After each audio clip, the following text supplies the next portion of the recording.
ಇದು 2020ರಲ್ಲಿ ಏನು ಪ್ರಾರಂಭವಾಗಿರುವಂಥದ್ದು ಆಗಸ್ಟ್ 15ರಂದು ಅನಿಸುತ್ತೆ ಅಭಿಯಾನ. ಇದರ ಬಗ್ಗೆ ಸಂಪೂರ್ಣ ಮಾಹಿತಿಯನ್ನು ನಮ್ಮ ಅಕ್ಕಂದಿರು ನೀಡ್ತಾರೆ.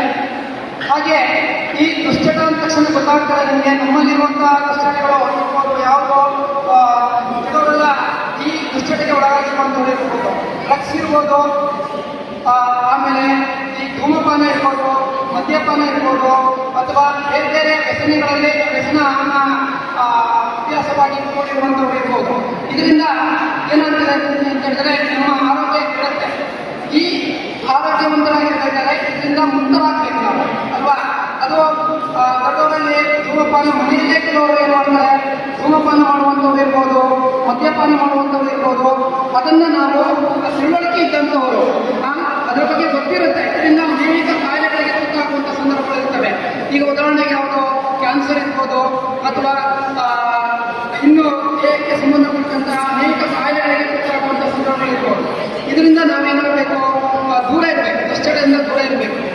ಅದನ್ನು ನಾವು ಏನು ಮಕ್ಕಳು ಏನು ಇದರ ಬಗ್ಗೆ ಅರಿವನ್ನು ತಿಳ್ಕೊಂಡಿರ್ಬೇಕು ಇದರ ಬಗ್ಗೆ.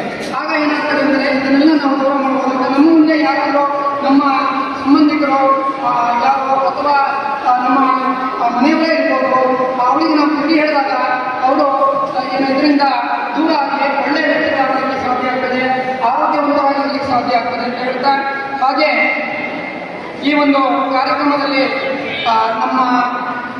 ನಮ್ಮಲ್ಲಿ ಬಂದು ಈ ಮಾಹಿತಿಯನ್ನು, ಯಾಕೆಂದರೆ ನೀವು ಚಿಕ್ಕವರಿರುವಾಗಲೇ ಜ್ಞಾನ ತಗೊಂಡ್ರೆ, ಮೆಡಿಟೇಷನ್ ಕಲಿತರೆ ಮುಂದೆ ಬಹಳ ಒಳ್ಳೆಯದಾಗುತ್ತೆ ನಿಮ್ಮ ಜೀವನದಲ್ಲಿ.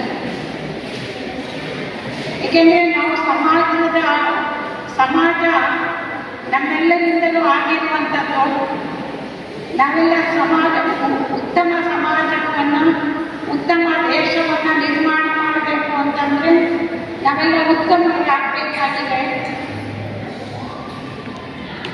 ಅದಕ್ಕೋಸ್ಕರ ನಾವೆಲ್ಲರೂ ಮೆಡಿಟೇಷನ್ ಮಾಡಬೇಕಾಗುತ್ತೆ. ಆಧ್ಯಾತ್ಮಿಕ ಜ್ಞಾನವನ್ನು ತಗೊಳ್ಳೇಬೇಕು. ಹೇಗೆ ಬೇರೆಲ್ಲ ವಿದ್ಯಾಭ್ಯಾಸ ಮಾಡ್ತಿದ್ದೀವಿ, ಅದೇ ರೀತಿ ಒಂದು ಅಂಗ ಈ ಆಧ್ಯಾತ್ಮಿಕ ಜ್ಞಾನ. ಹೇಗೆ ಒಂದು ದೇಗುಲಕ್ಕೆ ಹೋದರೆ ಎಷ್ಟು ಶಾಂತಿ ಇರುತ್ತೆ, ಎಷ್ಟು ಶೀತಲತೆ ಇರುತ್ತೆ, ಎಷ್ಟು ಸುಗಂಧದಿಂದ ದೇಶದ ಉದ್ಧಾರ ಮೂರ್ತಿಗಳಾಗ್ತೀವಿ. ಇದ್ರ ಬಗ್ಗೆ ತಾವೆಲ್ಲರೂ ಗಮನ ಕೊಡಬೇಕಾಗುತ್ತೆ. ಹಾಗಾಗಿ ನಾನು ಇನ್ನು ಕೆಲವರಿಗೆ ಮನಸ್ಸಿನಲ್ಲಿ ಗೊಂದಲ, ಅಶಾಂತಿ, ಚಿಂತೆ, ದುಃಖ, ಬೇಜಾರು, ಇದಕ್ಕೆಲ್ಲ ಕಾರಣ ಏನು? ಮನಸ್ಸಿನ ಏಕಾಗ್ರತೆ ಕಡಿಮೆ. ಆ ಏಕಾಗ್ರತೆ ಮಾಡಬೇಕು ಅಂದರೆ ಮೆಡಿಟೇಷನ್ ಮಾಡಲೇಬೇಕು. ಚಂಚಲತೆಯಿಂದ ಮುಕ್ತ ಆಗಬೇಕು. ಸ್ಥಿರವಾಗಿರಬೇಕು ಅಂದರೆ ಏಕಾಗ್ರತೆ ಅವಶ್ಯಕತೆ ಇದೆ. ಈಗ ಹೇಳಿ ಮತ್ತೆ ಮೆಡಿಟೇಷನ್ ಮಾಡಿಸಲಾಗುತ್ತೆ. ಈಗ ನಾವೆಲ್ಲ ಎಲ್ಲರೂ ಎದುರಿಸಬೇಕಾಗುತ್ತೆ. ಮತ್ತೆ ಪ್ರತಿಜ್ಞೆ ಮಾಡಲಿಕ್ಕೋಸ್ಕರ ದೃಢ ಪ್ರತಿಜ್ಞೆ ಮಾಡಿ ಎಲ್ಲರೂ ಎದ್ದಿಟ್ಕೊಳ್ಳಿ. ನಾನು ಎಲ್ಲ ಪ್ರಕಾರದ ನಶೆಯಿಂದ ಮುಕ್ತನಾಗುತ್ತಿದ್ದೇನೆ. ಆರೋಗ್ಯದ ಬಗ್ಗೆ, ವಿಚಾರದ ಬಗ್ಗೆ ಗಮನವನ್ನು ಕೊಡುತ್ತಾ ಶುದ್ಧ ಸಂಕಲ್ಪವನ್ನು ನಡೆಸುತ್ತೇನೆ.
ವಿಡಿಯೋ ನೋಡಿದ್ದಕ್ಕೆ ಧನ್ಯವಾದಗಳು.